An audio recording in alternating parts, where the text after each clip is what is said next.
క్రీడల్లో పాల్గొంటే శారీరక మానసిక ఆరోగ్యం బాగుంటుందని జలవనరుల శాఖ మంత్రి నిమ్మల రామానాయుడు అన్నారు. వయసుతో సంబంధం లేకుండా అందరూ ఆటలు ఆడాలన్నారు. ఆస్తుల కంటే ఆరోగ్యం ఎంతో గొప్పదన్నారు Nimmala Ramanaidu.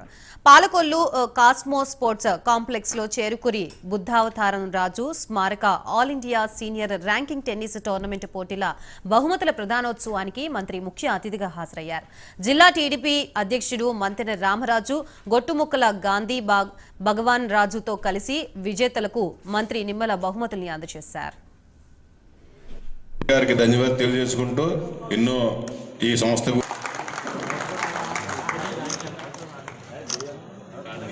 45 doubles winners MLN Raju, PN Raju, Saumitri from Chennai, Mysore.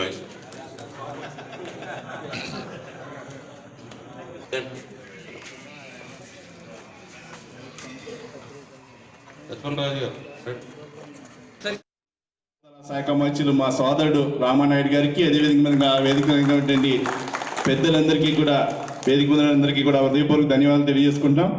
ముఖ్యంగా ఈ యొక్క కాస్మోపాలిటన్ క్లబ్ కానీ ఇక్కడ 2 కార్యక్రమాలు బాగా చేస్తారు. ఇక్కడ ఎప్పుడు కూడా జనరల్గా క్షత్రియకు సంబంధించి క్షత్రియ సేవా సమితి చక్కటి కార్యక్రమాలు చేస్తారు. అదేవిధంగా ఈ కాస్మోపాలిటన్ క్లబ్ కూడా కల్చరల్ ప్రోగ్రామ్స్ కానీ, ఏ ఒక్క కార్యక్రమం, స్పోర్ట్స్ కానీ అన్నీ కూడా ఎన్నో రాష్ట్ర స్థాయి ఆల్ ఇండియా ఈరోజు చేస్తున్నారంటే వారి యొక్క కమిటీ ఎప్పుడు కూడా ఎంతో సహృదయంతో ఫైనాన్షియల్గా ఎన్ని ఇబ్బందులు ఉన్నప్పటికీ కూడా దాతలు కొరవలేకుండా చూసుకుని ఒక కార్యక్రమం చేయాలంటే ఎంతో మంది దాతలు అవసరం.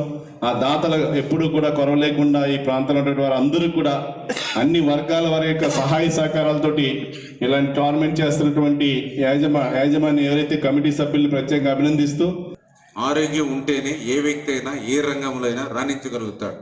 అతను ఒక రైతు అయినా, ఒక మహిళ అయినా, ఒక గృహిణి అయినా, ఒక విద్యార్థి అయినా, ఒక ఉద్యోగి అయినా, ఎవరైనా సరే ముందు ఆరోగ్యంగా ఉంటేనే ఆయన మంచి స్థానానికి వెళ్ళగలుగుతాడు.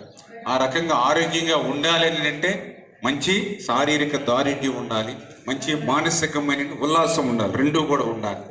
అటువంటి శారీరక దారిద్ర్యం, మానసికమైన ఉల్లాసం దేనివల్ల ఉంటుంది అని అంటే ఒక్క క్రీడల్లో మాత్రమే అది మనకు లభిస్తుంది. అందుకే అటువంటి క్రీడలను దృష్టిలో పెట్టుకుని బుద్ధరాజు గారు నిజంగా ఆయన ఎంత యాక్టివ్గా ఉండేవారు, ఎంత అలర్ట్గా స్పాంటనియస్గా ఉండేవారు అంటే ఆ స్పోర్ట్స్లో ఆయనకు ఉన్నటువంటి ఎక్స్పీరియన్స్, టెన్నిస్లో వాళ్ళు పార్టిసిపేషన్ చేసిన విధానమే. అందుకు ఆ క్రీడల్లో ఉంటే ఆ శారీరక దారిద్ర్యం, ఆ మానసిక ఉల్లాసం మనల్ని జీవితంలో ముందుకి నడిపిస్తుంది అనే దానికి బుద్ధరాజు గారి ఒక ఉదాహరణ అనే విషయాన్ని సందర్భంగా తెలియజేసుకుంటూ